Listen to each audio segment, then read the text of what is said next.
అప్పు మాత్రము అనర్గళంగా పెంచుతున్నారు. ఎంత పెంచుతున్నారు?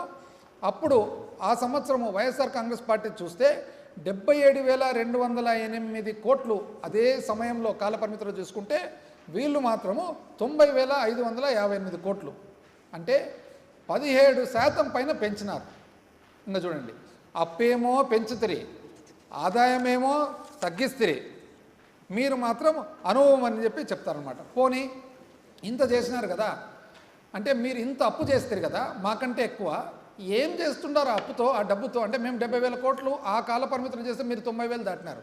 మొత్తం నేను చూసినట్లయితే కన్నా 1,40,000 కోట్ల అప్పు వచ్చింది దాదాపు. ఎట్లా 1,40,000 కోట్ల అప్పు? అసలు ఆఫ్ బడ్జెట్ బారోయింగ్స్, మంచి చెడ్డ ఇవన్నీ చూసుకుంటే కానీ ఇంకా ఎక్కువైపోయింది అప్పు. కానీ మీరు చూసినట్లయితే మాత్రము, ఎందుకంటే మీరేం చేసినారు, ఫస్ట్ 11 నెలలకు 90,000 చిల్లర ఆర్బీఐ ద్వారా చేసినారు. దాని తర్వాత మార్చి 2025లో 8,000 అడ్వాన్సు, అంటే ఈ సంవత్సరంది కూడా అడ్వాన్స్లో 8,000 చిల్లర కోట్లు చేసినారు. మళ్ళీ ఏప్రిల్ మొదటి వారంలో 5,000 చిల్లర కోట్లు చేసినారు. ఈనాటికి చూసుకుంటే ఇంచుమించు అమరావతి అప్పులు, బాండ్స్, సివిల్ సప్లైస్, మార్కెట్ అన్ని చూస్తే ఇంచుమించు 1,47,655 కోట్లు ఉంది. ఎక్కడికి పోయింది డబ్బులు అని. ఇప్పుడు మేమున్నప్పుడు సామాన్య మానవుని శ్రేయస్సే మాకు కావాలి, మా పరిపాలనే సామాన్య మానవుని శ్రేయస్సు మీద ఉండేది. రాజశేఖర రెడ్డి గారి ఆలోచన అంతే, ఆశయాలు అంతే, జగన్మోహన్ రెడ్డి గారి ఆలోచన ఆశయాలు కూడా అంతే. సామాన్య మానవుడు ఎవరైతే ఉన్నాడో, ఒక ప్రభుత్వం అనేది ఆసర లేకుంటే నేను బ్రతకలేను అనే ఎవరైతే ఆ వ్యక్తి ఉన్నాడో, ఆ వ్యక్తికి ధైర్యము, మనస్థైర్యం ఇచ్చేదానికి మా ప్రభుత్వం పరిపాలన. ఆ పరిపాలన మేము ఏమంటారు, అప్పు అప్పు అప్పు అంటారు, మాకంటే అప్పు చేస్తారు.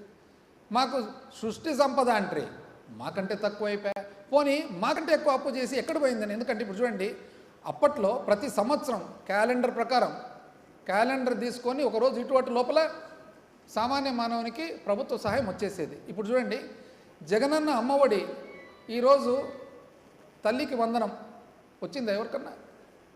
రాలే. పాత జగనన్న అమ్మఒడి కూడా రాలే. విద్యా దీవెన, జగనన్న విద్యా దీవెన ఇప్పుడు ఎవరికన్నా వచ్చిందా? రాలే. పాత విద్యా దీవెన రాలే. వసతి దీవెన వచ్చిందే? రాలే. రైతు భరోసా వచ్చిందే? రాలే. సున్నా వడ్డీ పంట రుణాలు వచ్చిందే? రాలే. ఉచిత ఇన్సూరెన్సు బీమా వచ్చిందే? రాలే. ఒక ఇన్పుట్ సబ్సిడీ అరాకొర, దాంట్లో కూడా రోజు కొట్లాట రాలేదని చెప్పి. మత్స్యకార భరోసా వచ్చిందే? రాలే. సున్నా వడ్డీ పొదుపు సంఘాలకు వచ్చిందా? రాలే. వైఎస్ఆర్ చేయూత మహిళలకు వచ్చిందే? రాలే. వైఎస్ఆర్ ఆసరా వచ్చిందే? రాలే. మరి వైఎస్ఆర్ కాపు నేస్తం, ఇది చూడండి, కాపు నేస్తం కూడా రాలే. మళ్ళీ ఎవరైతే ఈరోజు గర్వంగా కులం తరఫున ముందుకొచ్చినారో, వచ్చిన తర్వాత నేను ఉండేదే ప్రశ్నించేదానికి అని అన్నారో, కనీసం దీని మీదండి నేను పార్టీ స్థాపించినదే ప్రశ్నించేదానికి ప్రభుత్వాన్ని అన్నప్పుడు మళ్ళా కాపు నేస్తం ఎందుకు రాలేదు ఇంతవరకు అని ప్రశ్నించాల్సిన బాధ్యత మీ దగ్గర ఉందా లేదండి? అందరూ సపోర్ట్ అయితే చేశారు కదా. నేతన్న నేస్తం వచ్చిందా? రాలే. చేదోడు వచ్చిందా? రాలే. లాయర్లకు లా నేస్తం వచ్చిందా? రాలే. వాహన మిత్ర ఆటో డ్రైవర్లకు, వ్యాన్ డ్రైవర్లకు వచ్చిందా? రాలే. ఈబీసీ నేస్తం వచ్చిందా? రాలే. కళ్యాణ మస్తు వచ్చిందా? రాలే. విద్యా కానుక వచ్చిందా? రాలే.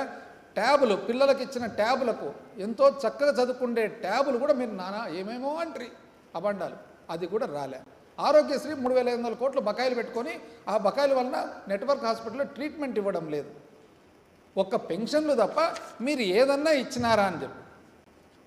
ఎక్కడ పెడుతుండే డబ్బులు అనేది ప్రశ్న అంతా కూడా, ఎక్కడ పోతుండే డబ్బులు అని.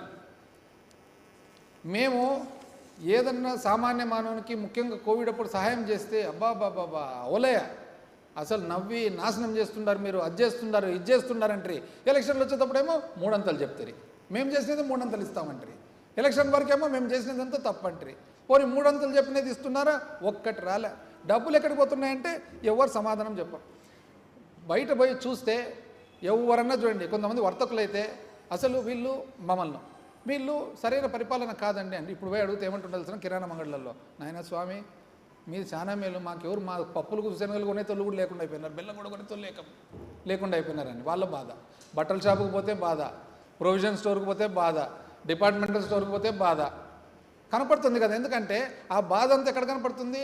ఆదాయంలో కనపడుతుంది కదా. ఎందుకు ఆదాయం పెరగడంలే? ఈరోజు బాధపడుతున్నారు అందరూ చేసుకునే దానికి. పోనీ దీనికి అసలు ఈ దానికంతా ముఖ్యంగా ఏమని చెప్పినారండి? బాబు షూరిటీ, భవిష్యత్తు గ్యారంటీ. ఒకరు షూరిటీ ఇచ్చిరి, అంతే కదా? షూరిటీ అయితే ఇచ్చినట్లే కదా సూపర్ సిక్స్కు షూరిటీ. దానికి గ్యారంటీ ఎవరు ఇచ్చిరి? కూటమిలో భాగస్వాములు జనసేన గ్యారంటీ. ఆ షూరిటీకి గ్యారంటీ ఇచ్చిరి. పెద్ద ఆయన పేరు పెట్టుకున్నారు, ప్రధానమంత్రి గారిది ఫోటో.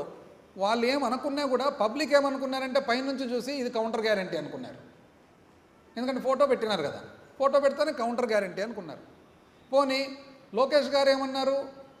ఒకవేళ ఏదే కానీ ఇదిగిన ఇంప్లిమెంట్ కాకుంటే, దీనికి అమలు పరచకుంటే నన్ను పట్టుకోండి అని అన్నాడు అనమాట. అంటే ఆయన వారంటీ. ఇప్పుడు షూరిటీ ఎక్కడా? గ్యారంటీ ఎక్కడా? కౌంటర్ గ్యారంటీ ఎక్కడా? వారంటీ ఎక్కడా? ఏది కనపడడం ప్రజలకు. ఇది కాక ఇప్పుడు కొత్తగా ఆఫ్ బడ్జెట్ బారోయింగ్ అని మొదలుపెట్టినారు. కొత్తగా అంటే ఇంక ఇవన్నీ సంపద సృష్టి కావడంలే, అప్పు చేతనం కాడి చేసినారు, ఎక్కువ కూడా చేసినారు. ఎందుకంటే కూటమిలో భాగస్వాములు కాబట్టి మామూలు మాకైతే కండిషన్లు ఉంటుండే, ఇప్పుడు కండిషన్ లేకుండా చేసేసినారు. చేసిన తర్వాత ఫైనల్గా ఇప్పుడు APMDC, Andhra Pradesh mineral development corporation, అంటే ఖనిజాలకు సంబంధించిన ప్రభుత్వ సంస్థ, ఏపీఎండిసి పేరు మీద 9,000 కోట్లు అప్పు చేయాలనేది కొత్త స్కీమ్. ఈ స్కీమ్కి గాను వాళ్ళు ఏం చేసినారు?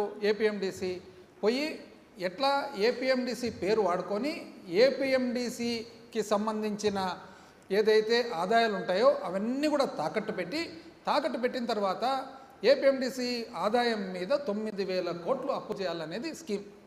ఇంకా బ్యాంకులు ఇవ్వడంలే కాబట్టి ఎట్లా?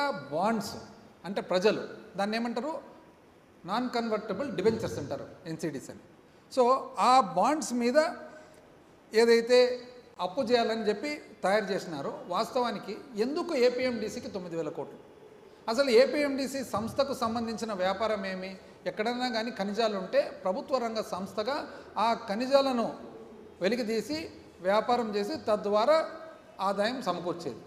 ఏపీఎండిసిలో ఎప్పుడు కూడా ఏముంటుంది? మైనింగ్లో ఏముంటుంది? మన ఖనిజాన్ని బయటికి తీయడము, ఒకవేళ ఏదైనా పరిశ్రమ మాదిరి ఉంటే చేయడము, అది అమ్మడం. కానీ ఇవన్నీ కూడా అవుట్సోర్స్ ఉంటాయి. అంటే ఖనిజం ఏపీఎండిసి సొంతం లేదు, అది కాంట్రాక్ట్ ఇచ్చేస్తుంది. అంటే ఏపీఎండిసికి సంబంధించిన వ్యాపార మొత్తము కూడా ఇంచుమించు అంతా కూడా థర్డ్ పార్టీ, మూడో వ్యక్తికి, కంపెనీకి టెండర్లు పిలిచి అవుట్సోర్సింగ్ చేస్తుంది. ఉదాహరణకు ఒక 2 టిప్పర్లు, ఒక జేసీబీ కావాలా, ఏపీఎండిసి ఏం పెట్టుకోదు, అది అవుట్సోర్స్ చేస్తారు. కాబట్టి నీకు ఎక్కడే కానీ ఏపీఎండిసికి సహజంగా